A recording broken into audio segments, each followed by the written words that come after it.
Good morning, everyone. My name is E.R. Anderson. I'm the executive director of Charis Circle. Charis Circle is the nonprofit programming arm of Charis Books, and Charis Books is the South's oldest independent feminist bookstore.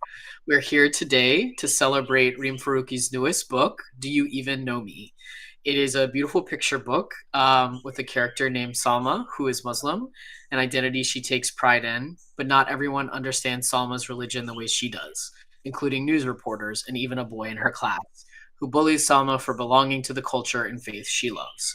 However, when things go too far, Salma says enough is enough and finds the courage to define herself while also spreading a message of peace.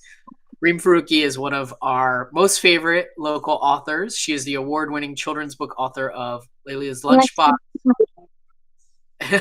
No, no.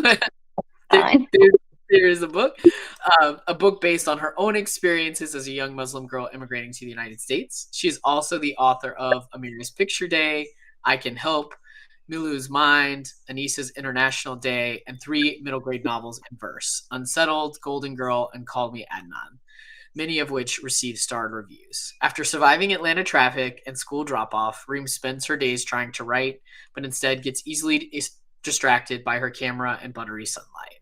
She lives in Atlanta with her husband and daughters, and you can find her at reemfaruqi.com or on Instagram or Twitter. So originally we were going to be joined also by the illustrator of this beautiful book, but unfortunately she's not able to be with us. So she's with us in spirit, and we're going to look at the great pictures and appreciate Ani's work. But we are going to just jump right into a reading of the book and a sharing of the book, and then we'll have a little bit of conversation about it. So welcome, Reem. Thank you so much for being with us. Perfect. Thank you for the warm introduction, ER. And I'll begin, and I might just move a tiny bit back so that we can get the book in its whole entirety. 1 minute. Okay, I think that's better. Okay. Do You Even Know Me?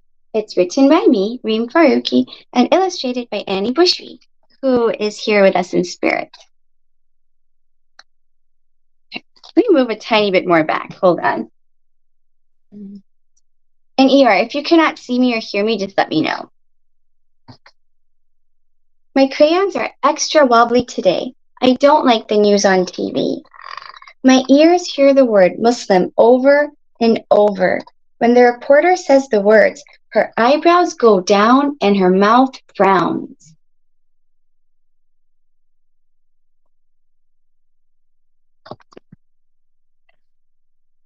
I am Muslim. My name is Salma, which means peace. Islam also means peace. I wish more people knew that.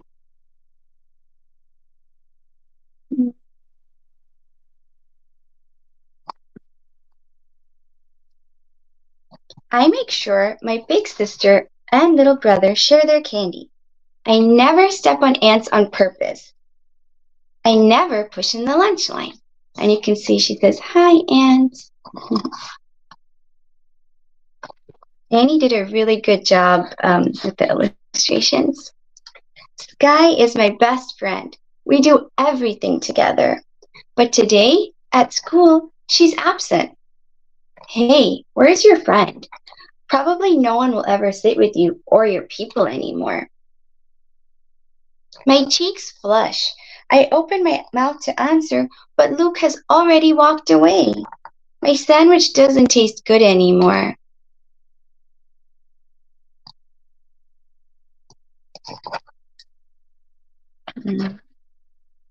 On the playground, Luke bumps into me.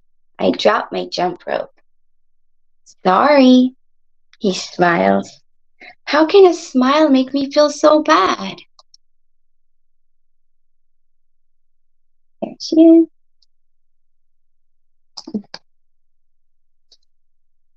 You should tell Baba, says my big sister. You should tell the teacher, says Sky. You should give him a knuckle sandwich, says my little brother. Big sister, Sky, little brother. Miss Lynn, my teacher, reads us a book about bullies. Sky nudges me. I look down at the rug. When I look up, Luke is staring at me. If I see bullying, I'll tell you, Miss Lynn. Thank you, Luke, she says.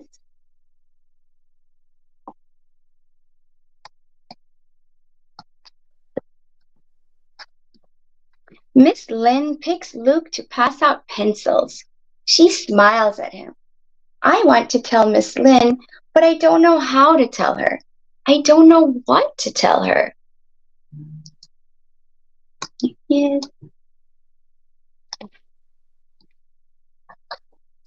Luke grabs my library book. My skin feels hot. He shoves it back on the shelf and pushes past me. I don't like how I feel when Luke picks on me. I don't like how I feel when I don't say anything about it. I don't like how I feel when I don't do anything. Hmm.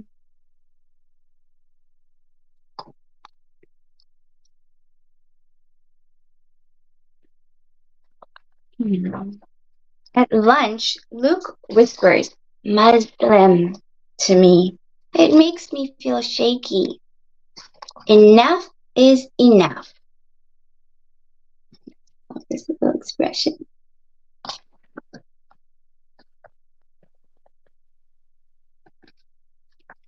Is everything okay? Luke looked. Oh, no, wait. I think I skipped a page. 1 second. Oh. I take a deep breath. I ball my fists and I raise my chin. Do you even know me, Luke? The lunch table gets quiet. I know all about Muslims from TV. I'm Muslim. The S makes my voice soft. My name and my religion mean peace. What you see on TV is not who I am.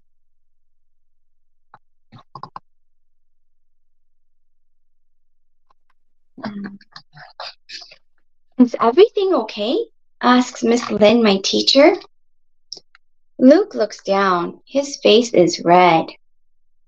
Sky holds my hand. I feel brave. I tell Miss Lynn everything. Luke gets silent lunch and no recess. The next day, Luke doesn't look at me. He doesn't bother me during story time, or at the playground, or at lunch.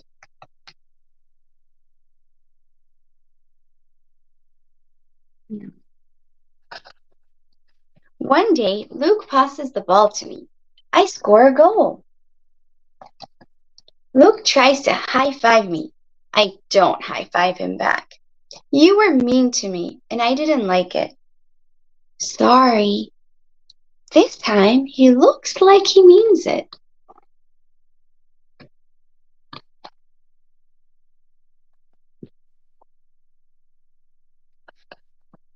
One day at lunch, Luke's best friend is absent.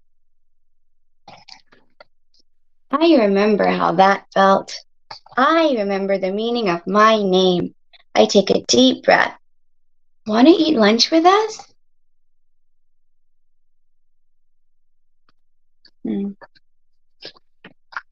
And that's the end.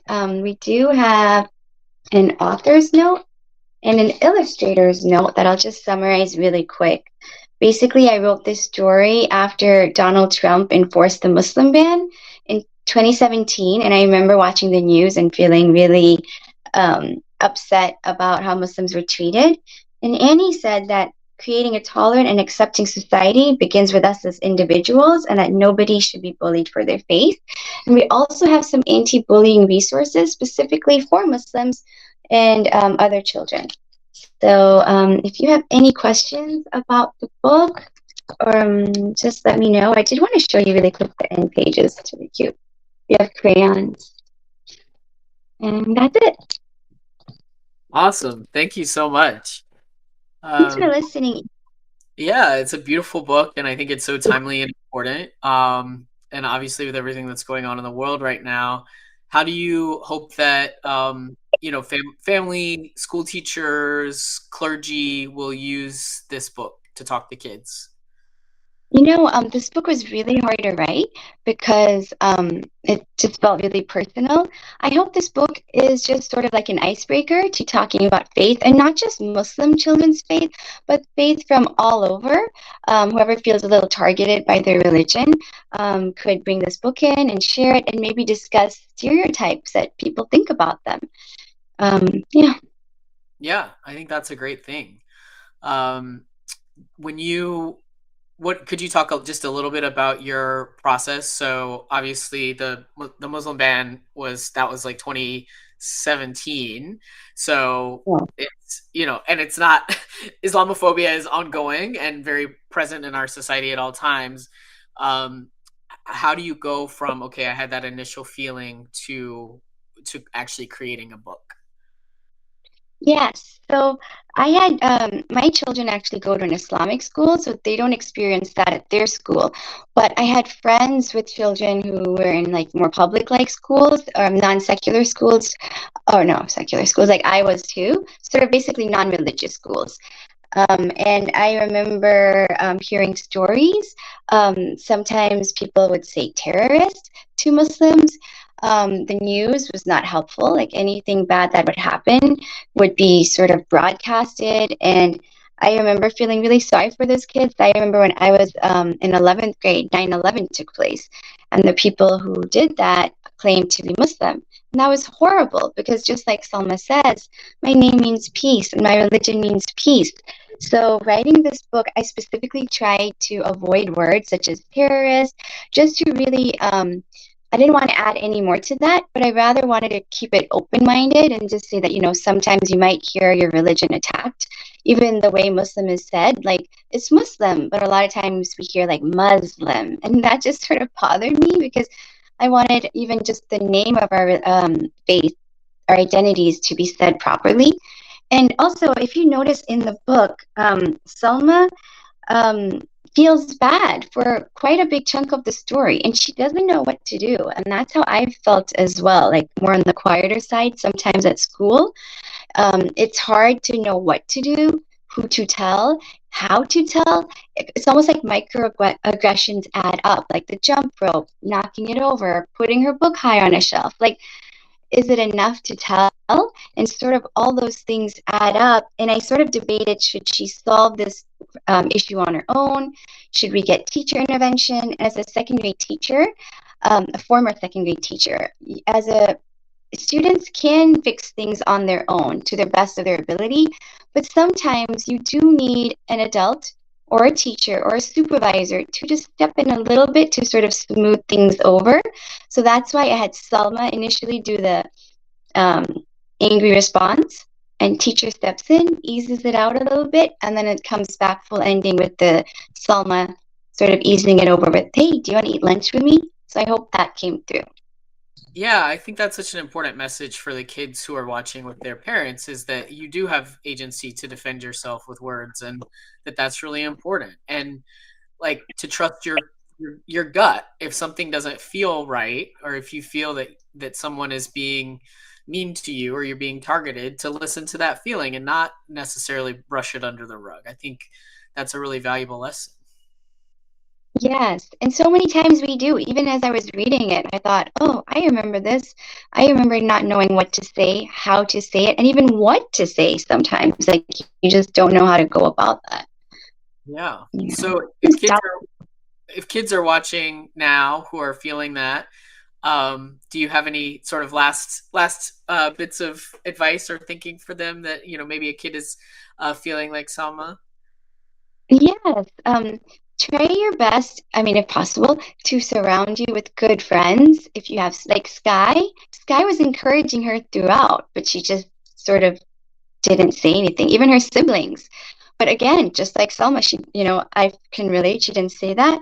Um, and being there for your friends if they're going through something. And if you're going through something, treat yourself how you would treat, say, your best friend. Because sometimes it's so easy to ignore what we're feeling. But if you just imagine that you're the best friend, what would you tell yourself? You would probably say, hey, you need to do something or tell someone. So many times, when we're going through this, we say, "Oh, it must just be in my head," or "I must be making it worse than it is." But actually, sometimes it is pretty bad, and you do need to tell somebody something. So just imagine that you're your best friend, and what kind words would you tell yourself? I think that's great advice. Thank you so much for being with us today. And thank you for writing all the beautiful books that you write. I think, they meet kids wherever they are on their journey, and that's so important, and we know just in our local community how much children connect with them and love them. So you have another book coming out in September. Do you want to just talk about that a little bit? Yes, and I should have brought the cover, but I forgot. It's called The House Without Lights, and it's a different story. It's told from the house's perspective, and it's basically a Muslim child moves into a house, and it just happens to be holiday season, and house is really disappointed because it doesn't have its lights, Christmas lights up. So when the family finally moves in, house says, "Yes, it's finally my turn to shine." But the family's Muslim, so they don't put their lights up till Eid, which is a few months later. So House is really confused. And then House finally gets his chance to shine in a different season. And I would walk with my daughter during Christmas season, and everybody's houses are so beautiful and lit up. And ours wouldn't be there yet. And I would reassure her, "Hey, it's not our holiday yet, but our holiday is coming." So it's almost like teaching us patience. And I really love that it's from House's perspective. So as you read, you'll see that there are a lot of fun images of House, like I love cozy setting. Yeah, that sounds great. So I put that link in the chat for folks who want to pre-order it. It is available to pre-order now, and again comes out in September, right? Yeah, September 3rd. So folks can get ready. And yeah, that's so exciting. So thank you so much for being with us today. I hope that you stay safe and well, and we'll, be ready to celebrate The House Without Lights when it comes out. Great. Thank you so much. And thank you for always hosting us. And I also wanted to say thank you to Annie, whoever gets the chance to read or order these books from Charis. I just want to say the illustrations are so fun because this was a hard topic. And if you look at the illustrations, she really brought this um, almost like a beautiful kid perspective to it. Yeah, she's such a joyful face, and even when she's like frustrated or hurt, she has just a very like sweet child's face, and I think that really does make a difference in the art. Yeah. I love this page. That was really funny. Yeah, it's So, great. I love it. Well, we wish Annie well, and wish you well always. Thank you so much for being with us. Have a great thank you rest of so your much.